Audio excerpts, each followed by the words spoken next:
Welcome back to the Mountain Morning Show. We are sad to report that today is the final day of the Slamdance Film Festival. I have Erin Maddox here to kind of help me wrap things up. How are you? I'm really well. How are you? I'm doing great. A little tired, but I'm sure you're even more tired at this point. Oh, I'm hanging in there. This festival keeps me so energized. Oh, for sure. You can't walk through the streets without just kind of like feeling the environment in Park City is just so different during this time.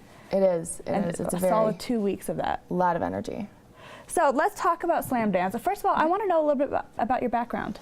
My background in 2016, I was fortunate enough to show at Slamdance as a first-time filmmaker. It was all of our first feature film, and we showed a film called Neptune that takes place on a small island off the coast of Maine, and it's about a girl named Hannah Newcomb who's 14. And if you know anything about island life in Maine, there's not a whole lot of commerce, there's not a whole lot of population there.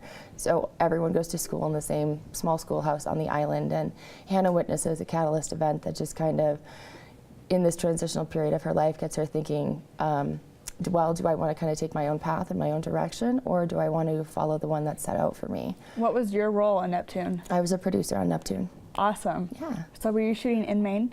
Yes, all of it was shot in and around Portland, Maine. Our director, Derek Kimball, is an amazing writer and visionary. Just what he can pull through the camera lens, and what he brings together with his crew is just absolutely incredible. I never expected what to come out that we got. Right.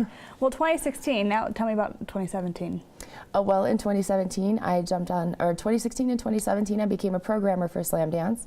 So Slamdance is for filmmakers by filmmakers, and as a narrative feature alum, I continue to program narrative features. So when our submissions come in, I watch them and give my notes and my ratings and send it up the line for selection. Is that what you're still doing now today? I am still doing that now, yes. So you kind of had your first introduction to Slamdance in 2016. Yes. And then you stuck around. You were impressed by it. Why? It truly is a community, and everyone at Slamdance always talks about a family, and you hear that so much on so many different kind of corporate and advertising backgrounds, but it's insincere, and that's absolutely not true at Slamdance. We're so just one community, and we're all there for each other, and I can see that when I walk down the hallways. I can see that when I step outside or when I'm out and around Park City. You know, someone who's been with Slamdance for a number of years or has so many pieces in Sundance, just talking to someone who's experiencing this all for the first time, and as a family. That's awesome. Well, let's talk about what kind of things Slamdance does for their alumni. Oh, we have a fantastic program that we've started. Well, it's been around for a while, but we're starting to grow it, and it's called Beyond Slamdance. So if it's not your first feature, and if you did end up with a budget over $1 million, but you have that tie with us, you have that thread, then it's an excellent opportunity for you to not only get a little bit of a showcase in Park City so that we continue to support each other, and then it brings our alumni together with our new family members who are coming in, and just kind of an audience and a platform for that, so that we continue to support each other as our careers grow and our directions change. And tonight you have a screening specifically for alumni? It's not just for alumni in the audience. Anyone can come out and buy a ticket, and I strongly encourage you to. Michael Curtis Johnson is going to be showing Savage Youth, and Michael is in my Slamdance class of 16. I'm sorry, I just hit the mic. Protege, right? Awareness. The sound guy's hair is curling. But Michael is just an incredible storyteller, and this is a true crime story, and there's a few tickets left, so if you can get out there and grab one up, absolutely do.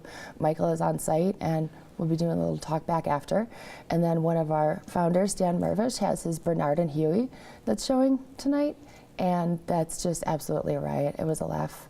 We've talked about that one on the show, and it seems hilarious. I'm, buzzing around, so I don't get to see so many of them. Thank heavens for screeners, but right. I don't get to see them all, but I do get to hear the audience reaction, and the audience seemed very engaged and was laughing about every 10 seconds. Let's talk about what sort of feedback you guys have received this year for Slamdance. I'm going to say that it's positive. Every year it continues to grow a little bit more and more. We put a little bit more out there. We stretch a little bit further, and just to see where we can go. And I think the response from the community has been great. What still surprises me is how kind of lesser known it is among the circuit when I'm, you know, out on tour or working on different projects, and you talk to people about their projects and, oh, you should submit to Slamdance. Well, what's Slamdance? But that was my reaction the first time too. Right. Well, would you say this year has been pretty great? No, it's been absolutely fantastic, and as a programmer, it was a really hard year to program, and the films that we have in there in the festival this year are so just incredible and dynamic and cutting edge and extremely visionary. Any ticket you buy to any film in this festival this year is going to be a winner, and it's true. There are so many, there are a few, you know, a handful of films just from my batch that I'm sad, you know, that really belong here that we just don't have the room for. Really? Yeah. So you did a lot of the screening and choosing for the program. How many submissions did you guys get in total? Do you know?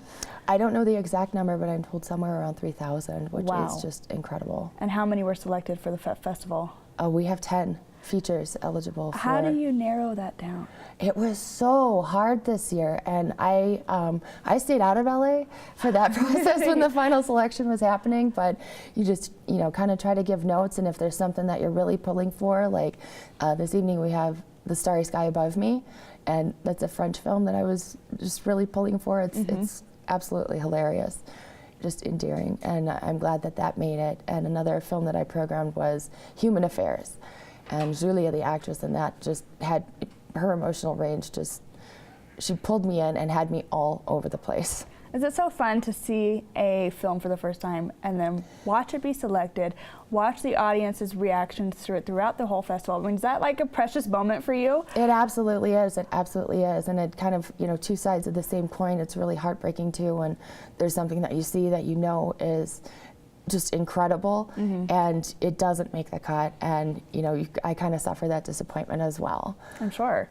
Well, luckily there's more festivals out there, and hopefully those films will get to screen elsewhere, and you'll see it again, hopefully. That's true. So when I have the opportunity, I make my suggestions here and there. Yeah, I love it. Well, Erin, thank you so much for joining us, and congratulations on another successful year of Slamdance Film Festival. Thank you very much. All right, guys, we do have a lot more coming up on the Mountain Morning Show, including live music. That's all coming up.